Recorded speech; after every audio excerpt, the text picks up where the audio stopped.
Hello everyone, welcome to HP exams master. स्वागत है आपका एक और नई वीडियो में। इस वीडियो का टाइटल तो आपने देख ही लिया होगा।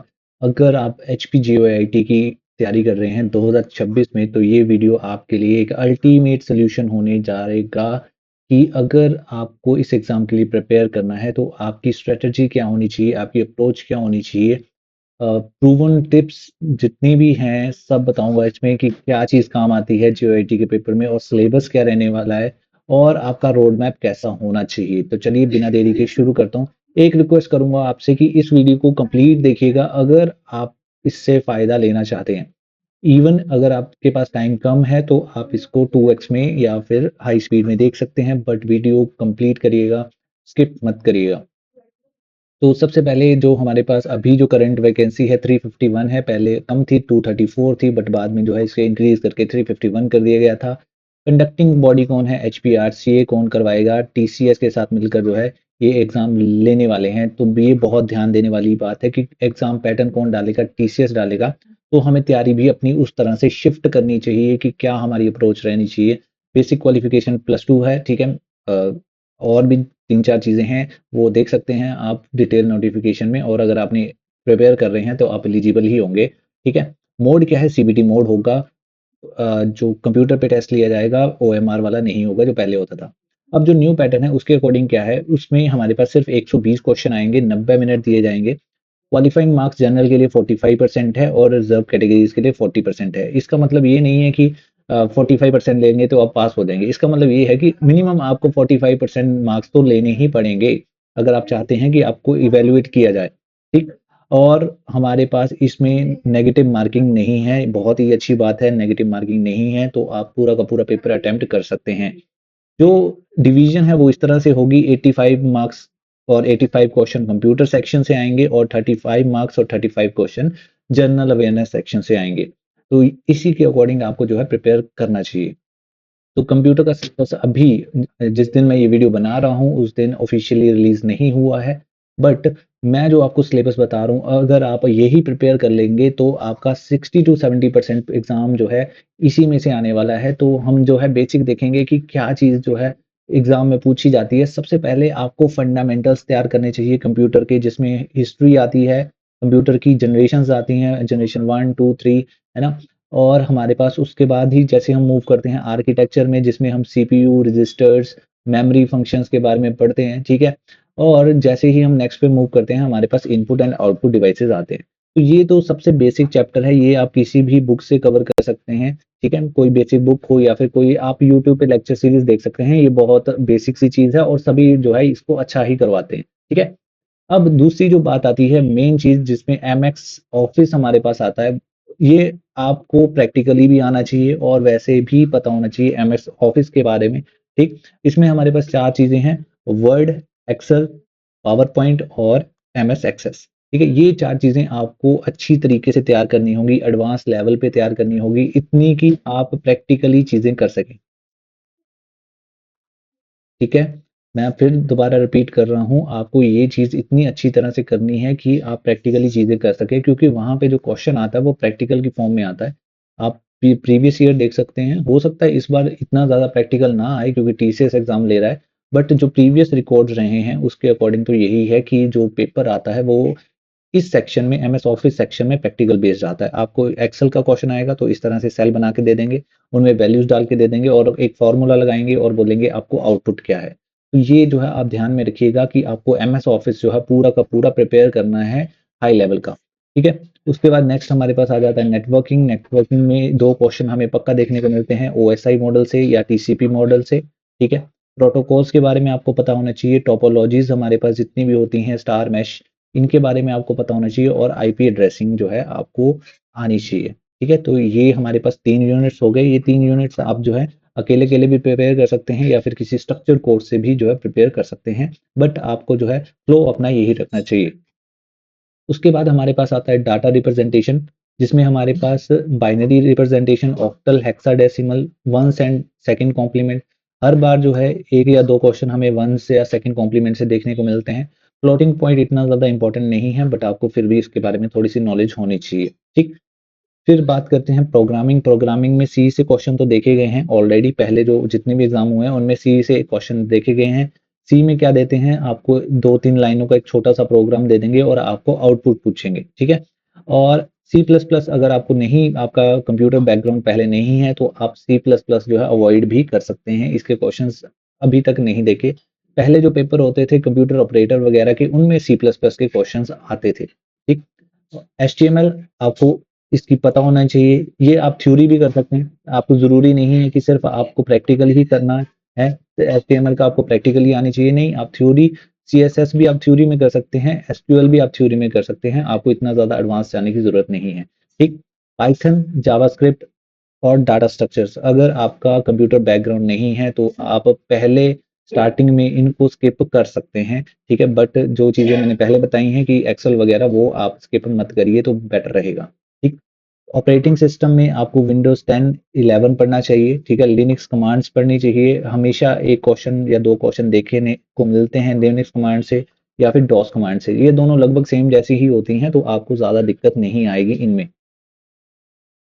तो ये तो हमने बात करी कंप्यूटर के, जो हमारा सिलेबस था उसके बारे में। तो ये अगर आप कवर कर लेंगे तो आपका 60 टू 70% पेपर आपको यहीं देखने को मिलेगा। अगर मैं अपनी एक, जो मैंने एक नोटिस किया है, ऑब्जर्वेशन की है, वो ये है कि जो हमारा टीसीएस का एग्ज़ाम आ रहा है ना, इसमें हमारे पास सिलेबस तो 100% दिया जा रहा है, बट जो क्वेश्चंस आ रहे हैं, वो किसी पर्टिकुलर टॉपिक से ही आ रहे हैं। फॉर एग्ज़ाम्पल मान लो एक्सेल है ना, उन्होंने एक्सेल पसंद आ गया ना, तो एक्सेल से ही क्या है, 10 से 15 क्वेश्चन डाल देंगे, इसी तरह से। और दूसरी शिफ्ट में मान लो एसक्यूएल पसंद आ गया, तो एसक्यूएल के क्वेश्चन डाल देंगे 10-15 इकट्ठे। तो आपको क्या है, जो सिलेबस है उसको थॉरली और पूरा का पूरा जो है प्रिपेयर करना पड़ेगा। नेक्स्ट जो है हमारे पास जनरल अवेयरनेस सेक्शन है। जनरल अवेयरनेस सेक्शन में हमारे पास आता है हिमाचल जीके। हिमाचल जीके में जो मोस्ट इम्पोर्टेंट इस समय बना हुआ है वो है जियोग्राफी, ठीक है, डिस्ट्रिक्ट्स एंड पीक्स। और एक चीज मैं और मेंशन करना चाहूंगा जिसमें है हाइड्रो इलेक्ट्रिक प्लांट्स जो हैं हमारे पास, वो बहुत ज़्यादा इंपॉर्टेंट है। एक ना एक क्वेश्चन जो है उनसे ज़रूर पूछा जा रहा है, ठीक? बहुत इंपॉर्टेंट जो बात ये है कि आपको ये 35 मार्क्स वाला सेक्शन जो है कंप्लीट करना चाहिए। पहले क्या होता था, जो पिछला पैटर्न था उसमें क्या है, हमारे पास 200 क्वेश्चंस आते थे, ठीक है? उससे पहले जो था उसमें 170 क्वेश्चन आते थे, जिसमें मेजरली जो है टेक्निकल जो पार्ट है वो ज़्यादा रहता था, ठीक है? जिसकी वजह से अगर आपका जनरल अवेयरनेस वीक भी है ना, तो आप इसको स्किप कर देते थे। बट अब कंपटीशन इतना ज़्यादा है, ठीक है? अब 351 सीट्स के लिए 44,000 लोगों ने जो है अप्लाई किया हुआ है, ठीक? अब आज के ज़माने में कंपटीशन इतना ज़्यादा है, पेपर बहुत ईज़ी आ रहा है। मैं ये नहीं बोलूँगा पेपर बहुत डिफ़िकल्ट आ रहा है, पेपर बहुत ईज़ी आ रहा है, जिसकी वजह से क्या हो रहा है, जो मार्क्स है वो बहुत ज़्यादा हैं। अगर आप सिर्फ टेक्निकल पे रिलाय करेंगे तो आप पीछे रह जाएँगे। तो आपको जनरल अवेयरनेस सेक्शन पे भी पकड़ बनानी पड़ेगी, ठीक है? और जनरल अवेयरनेस सेक्शन पे पकड़ बनाने के लिए आपको क्या करना चाहिए, जितने भी प्रीवियस ईयर क्वेश्चंस हो रहे हैं, अभी जो टीसीएस ले रहा है हिमाचल प्रदेश में, वो प्रिपेयर करने चाहिए, आपको आइडिया लगेगा। इवन हमने भी अपने चैनल पे ऐसी कुछ सीरीज डाल रखी हैं जिसमें हमने सारे के सारे हिमाचल जीके के क्वेश्चन कवर करे हैं, प्रीवियस जेओआईटी के जितने क्वेश्चंस हैं वो कवर करे हैं टेक्निकल, तो आप उन पे जो है कवर कर सकते हैं वहां से। फिर आता है हमारे पास लैंग्वेजेस। लैंग्वेजेस में आपको इंग्लिश, हिंदी इसी में है, ठीक है? कुछ चुनिंदा 4 से 5 टॉपिक हैं, उन्हीं में से क्वेश्चन पूछे जा रहे हैं। आपको पूरी की पूरी हिंदी और इंग्लिश प्रिपेयर करने की ज़रूरत नहीं है। अगर आप प्रीवियस ईयर को एनालाइज़ करेंगे तो आपको ईज़िली जो है पता चल जाएगा। साइंस साइंस से बहुत ही डिफिकल्ट क्वेश्चन पूछे जा रहे हैं टीसीएस पैटर्न में, ठीक है? अगर आप इनको सॉल्व करना चाहते हैं तो आपको जो है थॉरली स्टडी करना पड़ेगा जनरल साइंस को, ठीक है? आप 6 से लेके 10th तक की क्या कर सकते हैं, एनसीईआरटी रीड कर सकते हैं इफ अगर आपका टाइम है आपके पास, ठीक है? रीजनिंग के लिए मेजरली हमारे पास 6 से 7 टॉपिक्स हैं जिनमें से क्वेश्चन पूछे जा रहे हैं, ठीक है? यहाँ पे अल्फाबेटिक सीरीज है, डायरेक्शंस है, मैथमेटिकल ऑपरेशंस हैं, ये मैंने इंपॉर्टेंट टॉपिक्स लिखे हैं, ठीक है? आप इनको प्रिपेयर कर लेंगे तो आपको यही देखने को मिलेंगे। एक हमें पजल्स देखने को मिल रही है फॉर श्योर, ठीक है? एक हमें सिटिंग अरेंजमेंट देखने को मिल रहा है और एक हमें ब्लड रिलेशन देखने को मिल रहा है। तो मैंने सारे के 6 जो टॉपिक्स देखने को मिल रहे हैं वो मैंने सारे कवर कर दिए, सारे लिख दिए इसमें, ठीक है? करंट अफेयर आपको जो है पिछले 12 महीने के जो है कवर करने ही पड़ेंगे। पहले मैं वो देख रहा था कि सिर्फ 6 महीने के आ रहे थे, बट अभी जो कुछ 2-3 दिन पहले एग्ज़ाम्स हुए हैं वहाँ पे 12 महीने तक के पेपर भी जो है करंट अफेयर जो है पूछे हुए हैं। तो आपको वो भी कवर करने पड़ेंगे पीछे। करंट अफेयर डिफिकल्ट नहीं आ रहे हैं बट ब्रॉड आ रहे हैं, ठीक है। आ वो ही सिंपल रहे हैं, वन लाइनर ही आ रहे हैं, वन लाइनर करंट अफेयर ही पूछे जा रहे हैं, बट 1 साल पीछे से पूछे जा रहे हैं, तो आपको जो प्रिपेयर है वो 1 साल पहले से करना पड़ेगा। अगर आप चाहते हैं कि आपको इसमें सक्सेस मिले, आपको जो है फाइनल सिलेक्शन मिले, तो आपको जो कुछ चीज़ें करनी चाहिए वो कुछ इस तरह से हैं, ठीक है। सबसे पहले आपको अकेले बैठ के खुद से एनालिसिस करना पड़ेगा। हमारे पास बहुत सारे ऑलरेडी पेपर हो चुके हैं, 817 है, ठीक, 903 है, 939 है, और एक आई थिंक 1001 है। तो ये सारे एग्जाम्स ऑलरेडी हो चुके हैं, जिनमें आपको जो है देखना चाहिए कि कंप्यूटर किस लेवल का आता है, ठीक है। मैं ये मानता हूँ कि इस बार इतना लेवल का नहीं आएगा, टीसीएस में जो है थोड़ा सिंप्लीफाई करके पूछ रहे हैं, बट आपको प्रिपरेशन इनके अकॉर्डिंग ही करनी चाहिए, क्योंकि टाइम का पता नहीं होता, कभी भी बुरा वक्त आ सकता है। तो अगर हम बुरे के लिए प्रिपेयर करेंगे तभी हमारा अच्छा होगा, ठीक है। तो 3 से 4 महीने आपको लगेंगे फंडामेंटल कंसेप्ट क्लियर करने के लिए, और उसके बाद जो है आपको ज़्यादा से ज़्यादा क्या करने हैं, एमसीक्यू प्रैक्टिस करने हैं जितने भी हो सकें। अगर आपका कोई वीक पॉइंट है, आपको कोई चीज़ वीक लगती है, अगर आपने आईटी नहीं पढ़ी है तो बेसिक से स्टार्ट करें। बहुत सी बेसिक अरिहंत की एक किताब आती है, उससे पढ़ें, ठीक है। यूट्यूब पे कोई लेक्चर सीरीज देख लें, हमारे चैनल पे है, ठीक है, वो देख सकते हैं। और टैकल करें चीज़ों को। मैथ मैथ नहीं आता, ठीक है, ये पता नहीं क्यों लिख दिया है, ठीक है, ये मैथ नहीं आता इसमें, तो मैथ। नेक्स्ट जो हमारे पास चीज़ है कि वन एग्जाम रूल, ठीक है। देखो, एक समय पे बहुत सारे एग्जाम आए हुए हैं, जिस तरह से जीओआईटी है, पटवारी है, सेक्रेटरी है, ये आया हुआ है, और हो सकता है आपका एक आधा और कोई एलिजिबिलिटी हो किसी एक पेपर में। तो क्या होता है, हम ना सारा कुछ प्रिपेयर करना शुरू कर देते हैं, ठीक है। माना कि पटवारी के उसमें भी कंप्यूटर सेक्शन है, अभी कंप्यूटर टीचर का भी आया हुआ है। जनरली जो है जिसका कंप्यूटर बैकग्राउंड है वही अप्लाई करता है जीओआईटी के लिए, ठीक। अब कंप्यूटर पे एग्जाम भी आया, कंप्यूटर टीचर का भी आया है, सीबीएसई वाला। तो आपका जो ध्यान है वो क्या हो जाएगा, डेविएट हो जाएगा। कभी आप पटवारी की तैयारी करोगे, कभी आप पुलिस की तैयारी करोगे, कभी सेक्रेटरी की करोगे। तो ऐसा मत करिए। कि अगर आपका फोकस जीओआईटी है तो जीओआईटी पे ही ज्यादा ध्यान दें। बाकी मैंने मानता हूँ कि आप सबने जो है 800 रुपया दिया है, भर भर के फीस दी है बाकियों की भी, बट आपका फोकस सिर्फ एक एग्जाम ही डिजर्व करता है। तो कंसिस्टेंसी, आपको लगातार 6 घंटे पढ़ने की जरूरत तो नहीं है, ठीक है। 4 घंटे पढ़ेंगे तो भी बहुत है, 2 घंटे पढ़ेंगे तो भी बहुत है, बट कंसिस्टेंसी से पढ़ना है, ठीक है, रोज पढ़ना है। बोरिंग सब्जेक्ट्स को पहले कर लें तो आपका ब्रेन जो है वो फ्रेश रहेगा सुबह सुबह। तो सबसे इंपॉर्टेंट बात जो आपको गाढ़ बांध लेनी चाहिए वो है प्रीवियस ईयर क्वेश्चंस।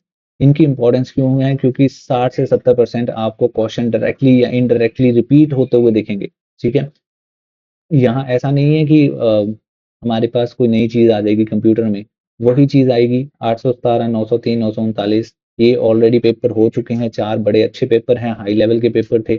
आप इन्हें देखिए, इनको सॉल्व करिए, इनसे समझिए कि क्या चीज़ पूछी जाती है। नहीं समझ आता है तो हमारी एक लेक्चर सीरीज़ है जिसमें हमने ये सारे प्री-वाईक्यूज़ सॉल्व करवाए हैं विद डिटेल, और समझाया हुआ है कि कैसे इनसे जो है हम पता कर सकते हैं कि क्या क्वेश्चन आएँगे। तो आप ये करिए सॉल्व, ताकि आपका ग्रिप बने इनके ऊपर, ठीक है। और पीवाईक्यू जो है आपको एग्जामिनर की जो है टारगेट जो है समझने में मदद करता है। रिसोर्सेज क्या होने चाहिए कंप्यूटर के लिए, आपको कोई भी बुक वगैरह फॉलो नहीं करनी चाहिए, बट हमारे यहाँ पे एक बड़ा अच्छा ट्रेंड चल रहा है कि भाई बुक मत ला दो, बुक को खरीद लेते हैं। ऐसे फील ही नहीं आएगा कि हमें जेओआईटी की तैयारी कर रहे हैं या फिर किसी एग्जाम की तैयारी कर रहे हैं। तो आपको सिंपली क्या करना चाहिए, अभी रिसेंटली जो एसएससी है, एसएससी में कंप्यूटर सेक्शन ऐड किया गया है, आप एसएससी की पीवाईक्यू बुक ले सकते हैं कंप्यूटर की। बहुत सारी अलग-अलग पब्लिकेशंस हैं, वो जो हैं प्रोवाइड करवाती हैं, तो आप वो ले सकते हैं। हिमाचल दर्पण सबके पास होती है, तो वही लेनी है, कोई अलग से चीज़ नहीं लेनी है।